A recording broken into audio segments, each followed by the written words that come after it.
മാനം തന്നെ അങ്ങ് പോയി. ഇനി ഒരു നിമിഷം ഇവിടെ നിൽക്കരുത്. എടുക്കാനുള്ളൊക്കെ എടുത്തോ. അപ്പോഴേക്ക് അച്ഛൻ ഒരു പ്രധാന തീരുമാനം എടുത്തു കഴിഞ്ഞിരുന്നു.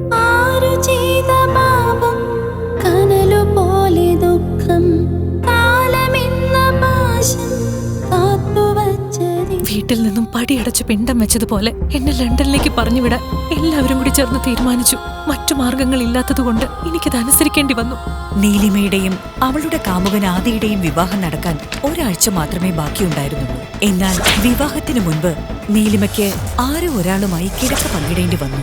അവൻ ആരാണെന്നോ എന്താണെന്നോ പോലും നീലിമയ്ക്ക് അറിയില്ലായിരുന്നു.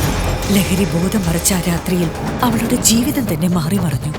ഒരാഴ്ചയിൽ എൻഗേജ്മെന്റ് വെച്ചിട്ട് എന്ത് വലിയ പാപോ ഞാൻ എന്റെ ആദിയോട് ചെയ്തത്. ആരോ വാതിലിൽ ശക്തമായി ഇടിക്കുന്നത് കേട്ട് ഞെട്ടിയ നീലിമ തന്റെ വസ്ത്രങ്ങൾ വാരിയെടുത്ത് ധരിച്ച ശേഷം അവൾ വാതിൽ തുറന്നു. എന്നാൽ അവൾക്ക് മുൻപിൽ നിന്നിരുന്നത് നീലിമയുടെ പ്രതിശ്രുത വരൻ ആദിയായിരുന്നു. നിന്നെ പോലെ ഒരുത്തിയാണല്ലോ ഞാൻ ഇത്രയും കാലം പ്രാണനെ പോലെ സ്നേഹിച്ചത്. എന്റെ ജീവിതം ഇല്ലാതാക്കിയ ആ ഒരുത്തൻ ആരാണ്? അവനിപ്പോ എവിടെയാണ്? ഈ ചോദ്യങ്ങൾക്കുള്ള ഉത്തരം എന്നായാലും എനിക്ക് അറിയുക തന്നെ വേണം.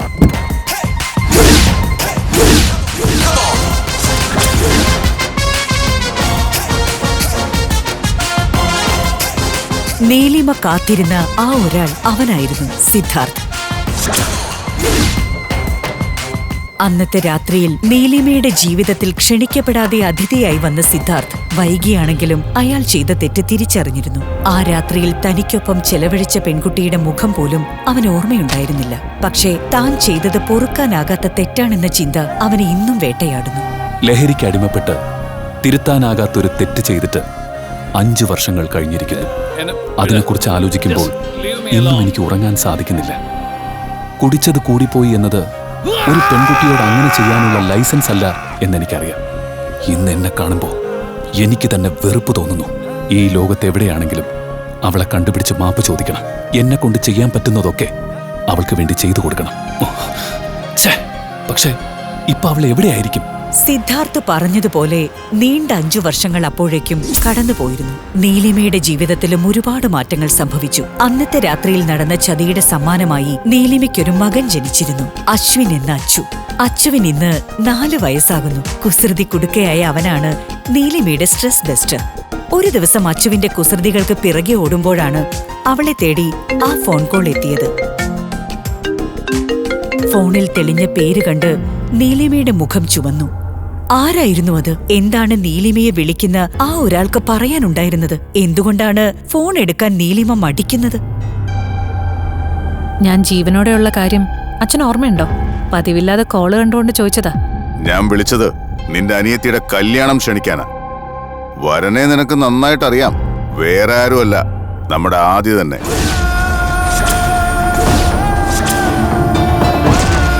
എന്തൊക്കെ സംഭവിച്ചാലും ഈ കല്യാണത്തിന് ഞാൻ വരില്ല. ഞങ്ങൾക്കാർക്കും വേണ്ടിയല്ല, നിന്റെ മുത്തശ്ശിക്ക് വേണ്ടി നീ വരണം. പറ്റില്ല എന്നാണെങ്കിൽ ശരി, അത് നിന്റെ ഇഷ്ടം.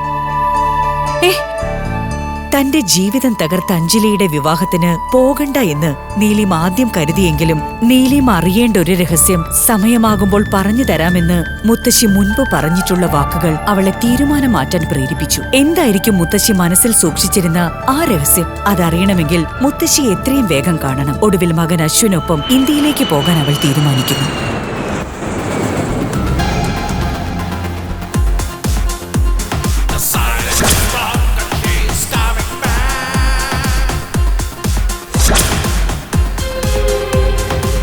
അമ്മേ, എനിക്കൊന്ന് വാഷ്റൂം പോകണം.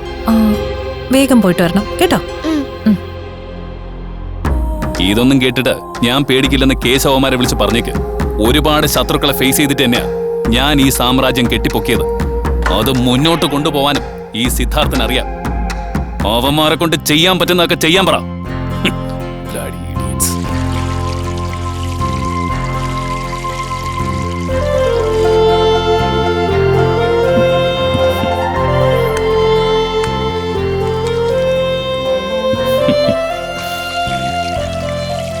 രക്തം രക്തത്തെ തിരിച്ചറിയുന്ന നിമിഷങ്ങളായിരുന്നു അത്. അവൻ പോലും അറിയാതെ ആ വാക്കുകൾ അച്ചുവിൽ നിന്നും പുറത്തേക്ക് വന്നു.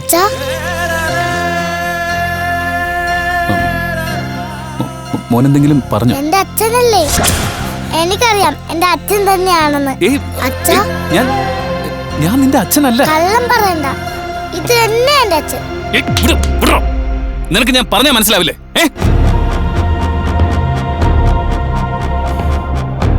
സത്യം പറ, എന്നോട് ഇങ്ങനെ വന്ന് പറയാൻ ആരാ നിന്നെ പറഞ്ഞയച്ചത്? എന്റെ അച്ഛൻ എന്തിനാ എന്നോട് ദേഷ്യപ്പെടുന്നത്? അമ്മേ, ദേ അച്ഛൻ. സോറി സാർ, മോൻ അറിയാതെ പറഞ്ഞു പോയതാ. മോൻ വാ, നമുക്ക് പോവാം. വാ.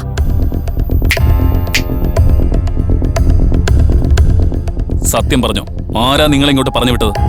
എന്റെ ഇമേജ് സ്പോയിൽ ചെയ്യാൻ എത്ര രൂപ തരാന്ന് അവർ ഓഫർ ചെയ്ത്? ഇനി എന്താ നിങ്ങളുടെ അടുത്ത പരിപാടി? മീഡിയയുടെ മുന്നിൽ പ്രഹസനമാണോ? അതാണല്ലോ ഇപ്പോഴത്തെ ഫാഷൻ. ഇങ്ങനെ കാശുണ്ടാക്കിയിട്ടാണോ നീ നിന്റെ മോനെ വളർത്തുന്നത്? അല്ല, ശരിക്കും ഇവൻ നിന്റെ മോൻ തന്നെയാണോ? ഞാൻ ആരാണെന്ന് നിനക്ക് ശരിക്കും അറിയില്ല. താൻ ആരായാലും എനിക്കെന്താടോ? സ്ത്രീകളോടും കുട്ടികളോടും ആദ്യം മര്യാദയ്ക്ക് സംസാരിക്കാൻ പഠിക്കേ. ഇതൊന്നും തന്റെ വീട്ടിൽ പഠിപ്പിച്ചു തന്നിട്ടില്ലേ? എന്റെ വീട്ടിൽ പഠിപ്പിച്ചതൊക്കെ അവിടെ ഇരിക്കട്ടെ. അല്ല, സ്വന്തം കുട്ടിക്ക് അച്ഛൻ ആരാണെന്ന് ഇതുവരെ പറഞ്ഞു കൊടുത്തിട്ടില്ലേ? അതോ നിനക്ക് തന്നെ അറിയില്ലേ ഈ കുഞ്ഞിന്റെ അച്ഛൻ ആരാണെന്ന്?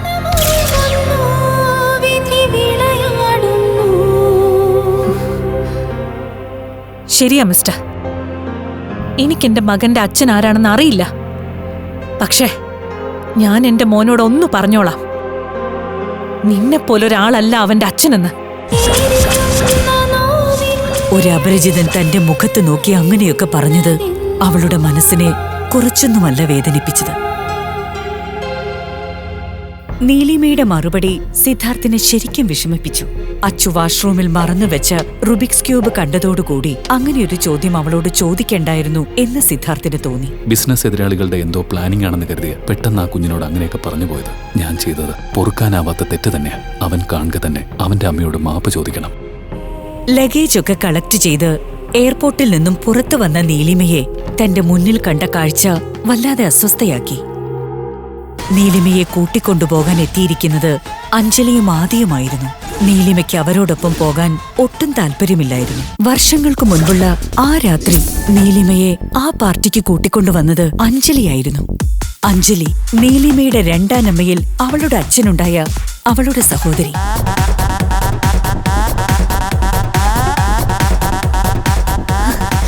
ചേച്ചി, ഒരു ഡ്രിങ്ക്സ് എടുക്കട്ടെ? വേണ്ട, എന്നാലൊരു സോഫ്റ്റ് ഡ്രിങ്ക് ആയാലോ? ഹോട്ടലിൽ നടന്ന പാർട്ടിയിൽ സോഫ്റ്റ് ഡ്രിങ്ക്സ് എന്ന് പറഞ്ഞ് ലഹരി കലർത്തിയൊരു പാനീയം നീലിമയ്ക്ക് കൊടുത്തതും ബോധം പോയ നീലിമയെ അവളെപ്പോലെ തന്നെ ബോധമില്ലാതെ കിടക്കുകയായിരുന്ന ഏതോ ഒരുത്തന്റെ മുറിയിലേക്ക് തള്ളിയിട്ടതും അഞ്ജലിയായിരുന്നു. തങ്ങളെക്കാൾ വലിയൊരു പണക്കാരനെയാണ് നീലിമ കല്യാണം കഴിക്കാൻ പോകുന്നത് എന്നറിഞ്ഞപ്പോൾ മുതൽ ശ്വാസം മുട്ടിയാണ് അഞ്ജലിയും അവളുടെ അമ്മ സത്യഭാമയും അഞ്ജലിയുടെ വീട്ടിൽ കഴിഞ്ഞിരുന്നത്. ആദിയുടെയും നീലിമയുടെയും വിവാഹം നടത്തരുതെന്ന് അവർ അന്ന് തന്നെ ഉറപ്പിച്ചിരുന്നു. അതിനായി അമ്മയും മകളും ചേർന്നുണ്ടാക്കിയ പ്ലാനാണ് അവർ കരുതിയതിനേക്കാളും വലിയ രീതിയിൽ ഇപ്പോൾ സക്സസ് ആയിരിക്കുന്നത്. എങ്ങനെയുണ്ട് മോനെ? ഗംഭീരായിട്ടുണ്ട്. ചേച്ചി, ചേച്ചി നമ്മളെ എല്ലാരെയും ചതിച്ചു. അയ്യോ പാവം, ഈ ആദ്യം ചതിച്ചു. എന്താ നീ പറയുന്നേ? നിങ്ങൾ വാ, എന്റെ കൂടെ വാ, ഞാൻ കാണിച്ചു തരാം.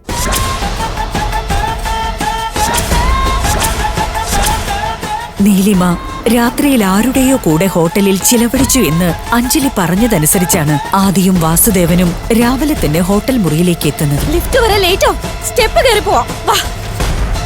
ആദിയുമായി കോറിഡോറിലേക്ക് അവർ ഓടിയെത്തുമ്പോഴാണ് അഞ്ജലി പറഞ്ഞ നീലിമയുടെ മുറിയിൽ നിന്നും ഷർട്ട് ധരിച്ചുകൊണ്ടൊരു യുവാവ് പുറത്തേക്ക് ഇറങ്ങി വരുന്നത് അവർ കണ്ടത്. അതാരാണെന്നറിയാൻ ആദി ആ യുവാവിന്റെ പുറകെ പോയെങ്കിലും അപ്പോഴേക്കും അയാൾ ലിഫ്റ്റിൽ കയറിപ്പോയിരുന്നു. അതുകൊണ്ട് തന്നെ ആ യുവാവ് ആരാണെന്നറിയാൻ അവർക്കാർക്കും കഴിഞ്ഞില്ല. ഒരുപക്ഷെ അവിടെ വെച്ച് ആ യുവാവിനെ കണ്ടില്ലായിരുന്നുവെങ്കിൽ അഞ്ജലിയുടെ ഈ പ്ലാൻ തന്നെ നടന്നു എന്ന് വരില്ലായിരുന്നു. നീലിമയുടെ കണ്ണുനീരിനു മുമ്പിൽ അവൾ പറഞ്ഞതെല്ലാം ആദി വിശ്വസിച്ചേനെ. എന്നാൽ വിധി അവിടെയും അഞ്ജലിക്കൊപ്പം നിന്നു. പിന്നീട് നടന്നതെല്ലാം അഞ്ജലിയും സത്യഭാമയും പ്ലാൻ ചെയ്തതുപോലെ തന്നെയായിരുന്നു. താൻ ജീവന് തുല്യം സ്നേഹിച്ചിരുന്ന നീലിമ തന്നെ ചതിച്ചത് ഉൾക്കൊള്ളാൻ സാധിക്കാതിരുന്ന ആദിയെ ആശ്വസിപ്പിക്കാനെന്ന മട്ടിൽ അഞ്ജലി ഒപ്പം കൂടി. ആദിയെ സ്വന്തമാക്കുക എന്നതായിരുന്നു അവളുടെ ലക്ഷ്യം.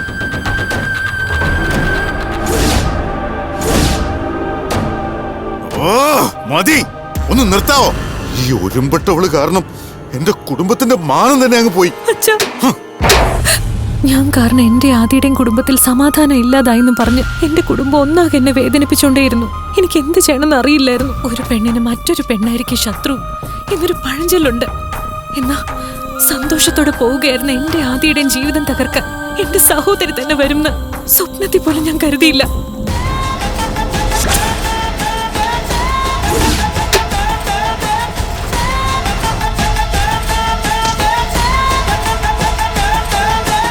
അതേസമയം ഒന്നും നടന്നിട്ടില്ലാത്തതുപോലെ അഞ്ജലി നിഷ്കളങ്ക ഭാവത്തിൽ അച്ചുവിനെ കൊഞ്ചിക്കാൻ ശ്രമിക്കുന്നത് കണ്ടപ്പോൾ നീലിമയുടെ ദേഷ്യം ഇരട്ടിയായി. എന്റെ മോന്റെ അടുത്ത് നിന്റെ അഭിനയൊന്നും വേണ്ട. അയ്യോ ചേച്ചി, എന്തൊക്കെയാ പറയുന്നേ? നീ നേടണമെന്ന് കരുതിയതൊക്കെ നിനക്ക് കിട്ടിയില്ലേ? ഞാൻ നിന്റെ കല്യാണം കൂടാൻ വന്നൊന്നുമല്ല. അയ്യോ, എനിക്ക് എന്റെ മുത്തശ്ശി ഒന്ന് കാണണം, അത്രേ ഉള്ളൂ. അയ്യോ, ആദ്യം ഇത് കേട്ടോ? ഞാൻ ചേച്ചി ചേച്ചി എന്ന് വിളിച്ച് സ്നേഹിച്ചിട്ട് പറഞ്ഞത് കേട്ടില്ലേ? ആദ്യക്ക് ഞാൻ അഭിനയിക്കുകയാണെന്ന് തോന്നുന്നുണ്ടോ? നീ എന്താ നിന്നെ കുറിച്ച് കരുതി വെച്ചിരിക്കുന്നത്? കല്യാണം കഴിക്കാതെ ഒരു കുട്ടിയുമായിട്ട് വന്ന നിന്നേക്കാളും 1000 മടങ്ങ് മിടുക്കി തന്നെയാ അഞ്ജലി. നീ എന്നോട് ചെയ്ത പോലൊന്നും ഒരു കാലത്തും ഇവളെന്നോട് ചെയ്യില്ല. ആദി പറഞ്ഞ വാക്കുകളുടെ അർത്ഥം മനസ്സിലായില്ലെങ്കിലും അയാൾ തന്റെ അമ്മയെ വഴക്കു പറഞ്ഞതാണെന്ന് അച്ചുവിന് മനസ്സിലായി. എന്റെ അമ്മയുടെ മര്യാദയ്ക്ക് സംസാരിക്കണം. എനിക്ക്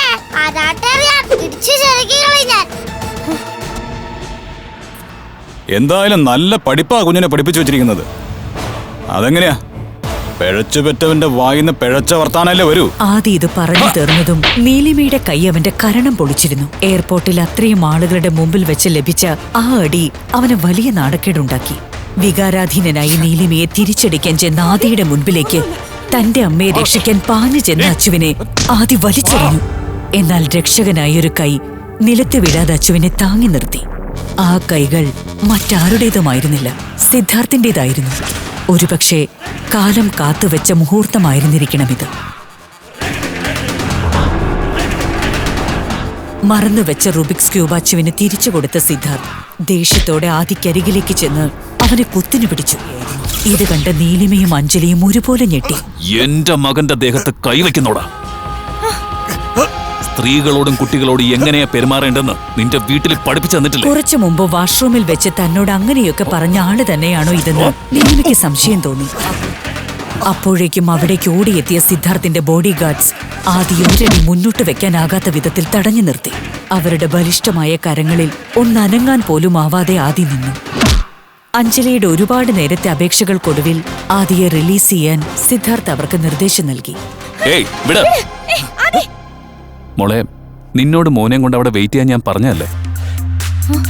അതിനിടയില് നീ എന്തിനാ ഇപ്പൊ ഇങ്ങോട്ട് വന്നത്? ഇതുപോലെയുള്ള ആൾക്കാരുമായിട്ടൊക്കെ നീ എന്തിനാ വഴക്കുണ്ടാക്കി സമയം കളയുന്നത്? ശരി, വിട്ടേക്ക്. വാ മോനെ, ആ ബാഗ് എടുത്തേക്ക്. തന്റെ കൺമുമ്പിൽ നടക്കുന്നത് എന്താണെന്ന് നീലിമയ്ക്ക് മനസ്സിലാകുന്നുണ്ടായിരുന്നില്ല. ഒരു അപരിചിതൻ എന്തിനാണ് ഇങ്ങനെയൊക്കെ പെരുമാറുന്നത്? തന്റെ മുൻപിൽ മറ്റു വഴികളൊന്നുമില്ലാത്തതിനാൽ സിദ്ധാർത്ഥിന്റെ കൂടെ പോകാൻ നീലിമ തീരുമാനിച്ചു. സിദ്ധാർത്ഥ് അച്ചുവിനെയും നീലിമയെയും തന്റെ ലിമിറ്റഡ് എഡിഷൻ കാറിൽ കൊണ്ടുപോകുന്നത് അഞ്ജലി അസൂയയോടെ നോക്കി നിന്നു. ഇത് സുധാകരൻ, വാസുദേവന്റെ സുഹൃത്താണ്. പ്രായം 50 കഴിഞ്ഞ് മുടിയെല്ലാം പോയെങ്കിലും വിഗ് വെച്ച് ചെറുപ്പക്കാരനായിട്ടാണ് നടപ്പ്. വിദേശത്തു നിന്നും വരുന്ന നീലിമയെ സുധാകരന് വിവാഹം ചെയ്തു കൊടുക്കാമെന്ന് വാക്ക് കൊടുത്തിരിക്കുകയാണ് വാസുദേവൻ.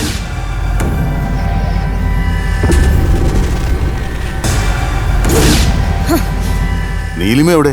എന്നോട് ചോദിച്ചാ ഞാൻ എന്ത് പറയാനാ? അവളും അവളുടെ ആ നശിച്ച ചെറുക്കനും കൂടി എയർപോർട്ടിൽ വന്ന് ഇറങ്ങിയിട്ടുണ്ട്. കൂടെ ഇതൊരു വലിയ പണക്കാരനും വന്നിട്ടുണ്ട്. ആദ്യം ഞാൻ കരുതിയത് അവള് വളച്ചെടുത്ത് ഏതോ പുതിയ ആളാണെന്നാ. പക്ഷേ അവളുടെ ആ പിഴച്ച കൊച്ച് അവനെ അച്ഛാന്നാ വിളിച്ചത്. അതവളുടെ ഹസ്ബൻഡ് ആണെന്നാ തോന്നുന്നേ. എന്താ പറഞ്ഞേ? ഹസ്ബൻഡോ? ടെൻഷൻ ആവാതെ സുധാകര, എല്ലാം നമ്മൾ പ്ലാൻ ചെയ്ത പോലെ തന്നെ നടക്കും. എങ്ങനെ? നിന്റെ മൂത്ത മകള് ഫോറിനിൽ നിന്ന് വരുമ്പോ എനിക്ക് കെട്ടിച്ചു തരാന്ന് പറഞ്ഞല്ലേ നീ എന്നെ ഇങ്ങോട്ട് വിളിച്ചു വരുത്തിയത്? ആ ഉറപ്പിന്റെ പുറത്തല്ലേ നീ പറഞ്ഞ എല്ലാ ഇൻവെസ്റ്റ്മെന്റും നിന്റെ പേരിൽ ചെയ്തത്? എന്നിട്ട് എന്നെ ചതിക്കാനാണോ പ്ലാൻ? നീ പേടിക്കണ്ട സുധാകര, നിനക്ക് ഞാനൊരു വാക്ക് തന്നിട്ടുണ്ടെങ്കിൽ അത് അങ്ങനെ തന്നെ നടക്കും. നീലിമ നിനക്കുള്ളത് തന്നെയാണ്. അവളുടെ മുത്തശ്ശിയെ കാണാൻ പോയതായിരിക്കും. മുത്തശ്ശിയുടെ അടുത്തേക്കോ? ഇനി ആ കിളവി നീലിമയുടെ രഹസ്യങ്ങളൊക്കെ തുറന്നു പറയൂ. അയ്യോ, പിന്നെ എന്തായിരിക്കും നമ്മുടെ ഗതി? അയ്യോ, നീ പേടിക്കണ്ട.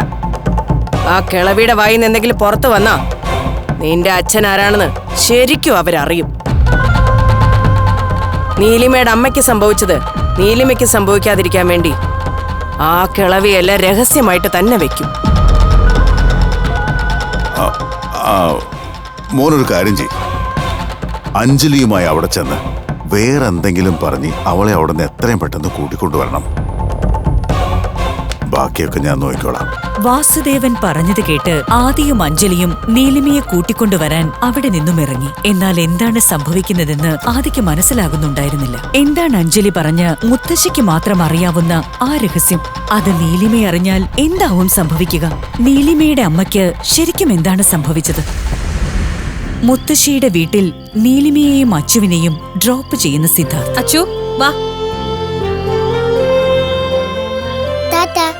തന്റെ കൺമുമ്പിൽ നിൽക്കുന്നത് സ്വന്തം മകനാണെന്ന സത്യം മനസ്സിലാക്കാതെ അവിടെ നിന്നും മടങ്ങുന്ന സിദ്ധാർത്ഥ്.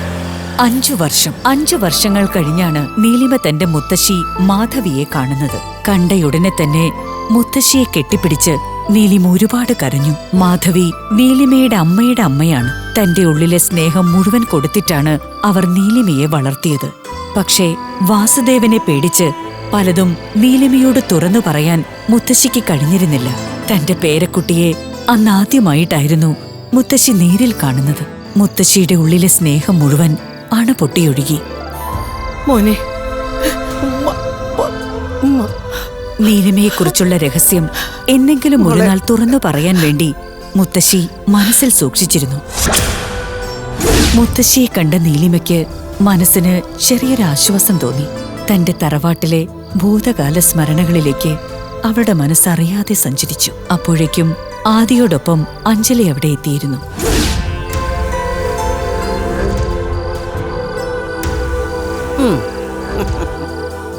മുത്തശ്ശിയുടെ മുൻപിലേക്ക് വന്ന അഞ്ജലി പുതിയ നാടകത്തിനുള്ള കളമൊരുക്കുകയായിരുന്നു. കൃത്രിമ സ്നേഹത്തോടുകൂടി അവൾ മുത്തശ്ശിയെ കെട്ടിപ്പിടിച്ചു. എത്ര നാളായി കണ്ടിട്ട്, സുഖമായിട്ടിരിക്കുന്നില്ലേ? ആദിയെയും അഞ്ജലിയെയും അവിടെ കണ്ട നീലിമയ്ക്ക് ദേഷ്യം ഇരട്ടിച്ചുവെങ്കിലും അവൾ ഒന്നും മിണ്ടാതെ അവിടെ നിന്നു. എയർപോർട്ടിൽ നടന്നതൊക്കെ ഇവൾ ഇത്ര പെട്ടെന്ന് മറന്നോ? നാശങ്ങള് ഒന്ന് ഇറങ്ങിപ്പോയിരുന്നെങ്കിൽ അല്പ സമാധാനം കിട്ടിയേനെ. ചേച്ചി ശരിയാക്കി തരുന്നുണ്ട്. ചേച്ചി എന്താ നേരെ ഇങ്ങോട്ട് വന്നേ? അച്ഛൻ ചേച്ചിയെ കാണാതെ അവിടെ കാത്തിരിക്കുക. ഒന്ന് വന്ന് കണ്ടിട്ട് പോയിക്കൂടെ? ഒന്നുമല്ലെങ്കിലും പ്രായമായിട്ടുള്ള ഒരാളല്ലേ ചേച്ചി. എവിടെ ചേച്ചിയുടെ ഹസ്ബൻഡ് എവിടെയെന്ന്? ഹസ്ബൻഡോ? അതേ മുത്തശ്ശി, ആ ചേട്ടനല്ലേ ചേച്ചി എയർപോർട്ടിൽ നിന്ന് പിക്ക് ചെയ്തത്? ഹസ്ബൻഡാണോ മോളെ നിന്നെ ഇവിടെ കൊണ്ടുവന്നാക്കിയിട്ട് പോയത്? അതെ മുത്തശ്ശി, അതാ എന്റെ അച്ഛൻ. പിന്നെ വരാന്ന് പറഞ്ഞിട്ട് അച്ഛൻ പോയത്. കണ്ടില്ലേ, നമ്മളെല്ലാവരും ചേച്ചിയുടെ നല്ലതല്ലേ ആഗ്രഹിക്കുന്നേ. ചേച്ചിക്ക് നമ്മളെ കുറിച്ച് യാതൊരു ചിന്തയില്ല. ചേച്ചി കല്യാണം കഴിച്ചതോ പറഞ്ഞില്ല. അത് പോട്ടെ മുത്തശ്ശി, ഇത്രയും വർഷം കഴിഞ്ഞ് നാട്ടിലേക്ക് വരുന്ന മോളെ ഒന്ന് കാണണമെന്ന് നമ്മുടെ അച്ഛനും ആഗ്രഹം കാണില്ലേ ചേച്ചി? അതിനു വേണ്ടിയെങ്കിലും ഒന്ന് അങ്ങോട്ട് വന്നൂടെ ചേച്ചി? നമുക്ക് നമ്മുടെ വീട്ടിലേക്ക് പോവാം. മുത്തശ്ശി ഒന്ന് പറഞ്ഞു കൊടുക്കും മുത്തശ്ശി. ഇത്രയും വർഷം കാണാത്തതുകൊണ്ട് അച്ഛൻ ചിലപ്പോ എല്ലാം മറന്നു കാണും. എന്ത് നടക്കുമെന്നറിയില്ലെങ്കിലും ഇവരുടെ കൂടെ പോയി നോക്കുന്നതാ നല്ലത്. നിന്റെ ജീവിതത്തിൽ നല്ലതൊന്നും നടക്കാതിരിക്കാൻ വേണ്ടിയാ ഞാൻ ഇത്രയും കഷ്ടപ്പെട്ടത്. നീ വീട്ടിലോട്ട് വാടി. അച്ഛന്റെ പ്ലാനൊക്കെ മുന്നിൽ നിന്ന് നടത്തുന്നത് ഈ ഞാനായിരിക്കും. പോവാ പ്ലീസ്, വാ ചേച്ചി. എന്റെ മുന്നിൽ വെച്ച് എന്തൊക്കെ കള്ളത്തരങ്ങളാണ് അഞ്ജലി പറഞ്ഞത്. ഇവരെല്ലാവരും ചേർന്ന് നീലിമയോട് എന്തോ ദ്രോഹം ചെയ്തിട്ടുണ്ട്. എന്തായിരിക്കും അത്? ഇനി ഞാനും നീലിമയെ മനസ്സിലാക്കാതെയാണോ അവളോട് അങ്ങനെയൊക്കെ പെരുമാറിയത്? താൻ എത്തിപ്പെടാൻ പോകുന്നത് വലിയൊരു അപകടത്തിലേക്കാണെന്ന് മനസ്സിലാക്കാതെ മുത്തശ്ശിയോട് യാത്ര പറഞ്ഞ് അഞ്ജലിയോടൊപ്പം പോകാൻ നീലിമ തീരുമാനിച്ചു. താൻ വിരിച്ച വലയിൽ തന്നെ നീലിമ വന്നു വീണ സന്തോഷത്തിൽ അഞ്ജലി നീലിമയെയും കൂട്ടി കാറിനടുത്തേക്ക് നടന്നു. എന്നാൽ ആദി ആകെ ആശയക്കുഴപ്പത്തിലായിരുന്നു. വാസുദേവൻ പ്ലാൻ ചെയ്തതുപോലെ നീലിമയെ വയസ്സനായ സുധാകര മേനോനെ കൊണ്ട് എല്ലാവരും ചേർന്ന് കല്യാണം കഴിപ്പിക്കുമോ? വാസുദേവന്റെ ചതി തിരിച്ചറിഞ്ഞ് നീലിമയ്ക്ക് അവിടെ നിന്നും രക്ഷപ്പെടാനാവുമോ? നീലിമയെ രക്ഷപ്പെടാൻ സഹായിക്കുന്നത് ആദിയായിരിക്കുമോ? തന്റെ മകന്റെ അച്ഛൻ ആരാണെന്ന് നീലിമ കണ്ടെത്തുമോ? തന്റെ യഥാർത്ഥ കുടുംബത്തിനായി സിദ്ധാർത്ഥ് മടങ്ങിയെത്തുമോ? മുത്തശ്ശി സൂക്ഷിച്ചു വെച്ച ആ രഹസ്യം ഒടുവിൽ നീലിമ അറിയുമോ?